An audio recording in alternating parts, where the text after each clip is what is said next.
What's happening, Boot Junkies? Mike Delgadio here, back with another video on home studio setup for voiceover. And today, I'm going to actually put the insulation up in my roof, up in the ceiling. So, I have never done this before, so we're going to figure out how it goes, and if there's lessons that I learn at the end, I will let you know. Downstairs in this room, this is open joists. So that's the ceiling of the, that's the floor. My ceiling is the floor above, and it's just bare and exposed. So, I did get some fire and sound guard insulation, mineral wool. This happens to be made by Owens Corning.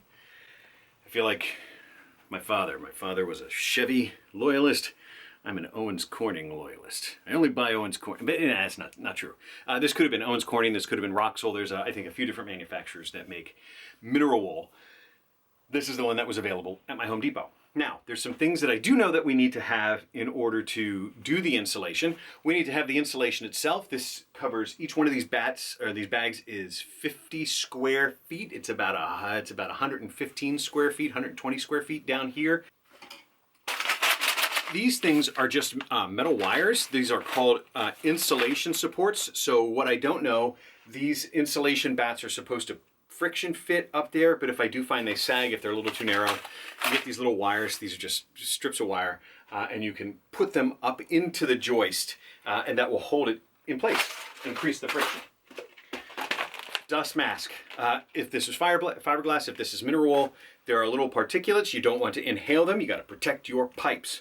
So you get ones that say for insulation. Not sure if you can read that, but this is fiberglass insulation, but it's the same sort of thing in both situations.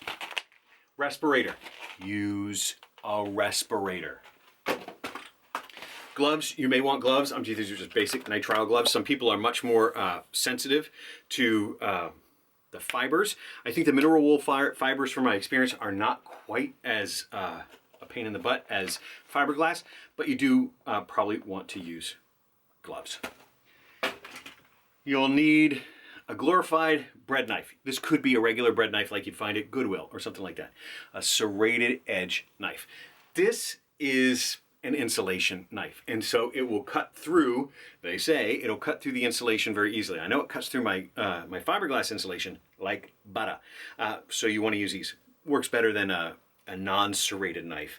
And that's just so if you need to work around any obstacles up in the joists, you can work around it with this, hopefully.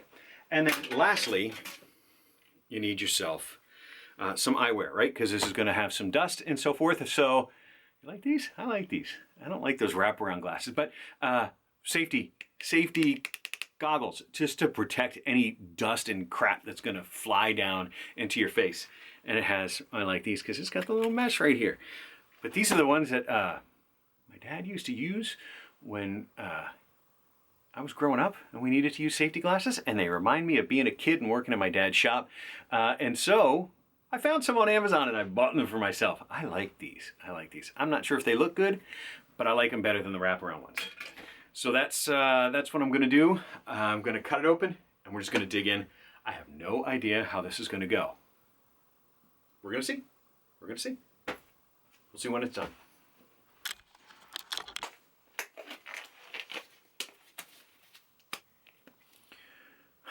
Looks good. Mineral wool, it's my understanding, is cotton candy made from rocks. As far as I know, what they do is they take rocks, they melt it, they whip it, so it becomes these long fiber-like strands, and then they can form it into these bats. Isn't that amazing? Cotton candy rock? That's awesome.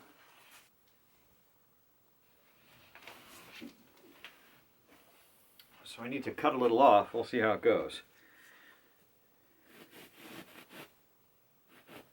Easy. That works really well. Now, it's my understanding when installing this that you want to leave an air gap above it. So you don't push it all the way up against the joist. You want to leave an air gap between in between the joist and from the subfloor of the floor above us. You want to leave a bit of an air gap, and that helps to attenuate the sound. It will attenuate the transmissions because it's got more to go through or something like that. So, yeah, how they tell me, I don't know.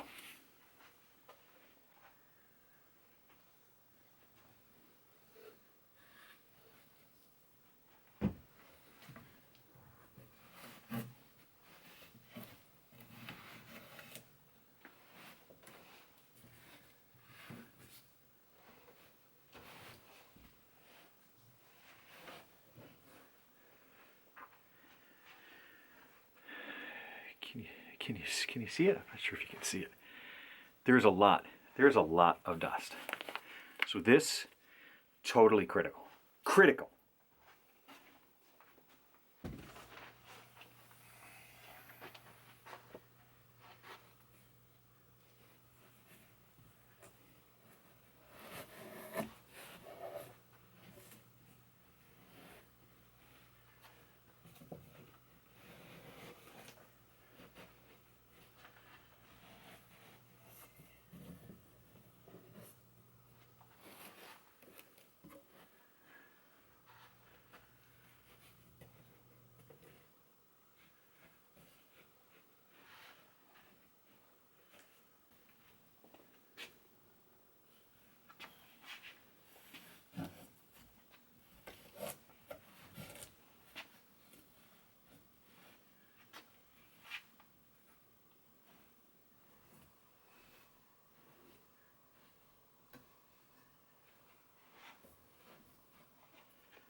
Something I've discovered, it doesn't cut quite as smoothly as OC 703, but it does cut pretty smoothly, and it's not very flexible, so it breaks pretty easily, and you have to be careful, at least I'm discovering you have to be careful, not to cut off too much in order to still friction fit it between the joists. You don't want it to be too loose.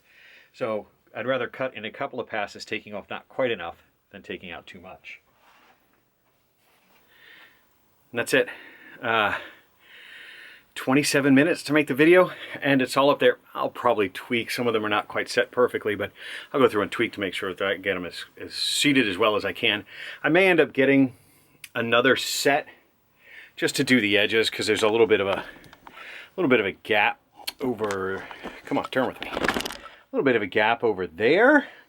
We'll see. I don't know. It's not that expensive. I think it was only maybe $50–$60 per set.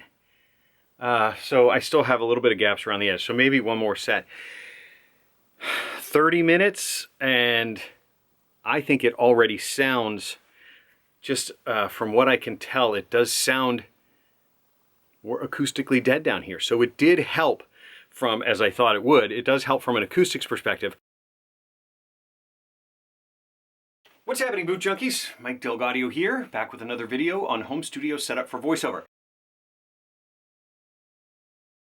So maybe if I had to, I could even record outside of any booth that's here. If I have a couple of actors down here and we're working out, then we could just do it outside the booth, and the recordings will still sound good.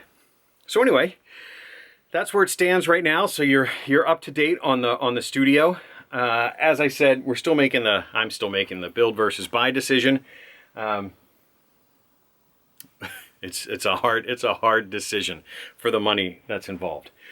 This cost, call it $160, because I think it was either $50 or $80 for the installation. I don't remember. You can look on Home Depot's site. I'm sure it varies by region, so you can look on Home Depot's site or Lowe's site to see what the 3-inch safe and sound, or fire and sound, is what I used. You can see what it does, what it is from a cost perspective.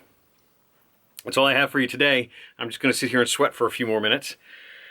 Now, go into your basement, insulate it if you need, but get yourself a microphone, make some kind of booth, and go record something amazing. We'll see you next time. Thanks.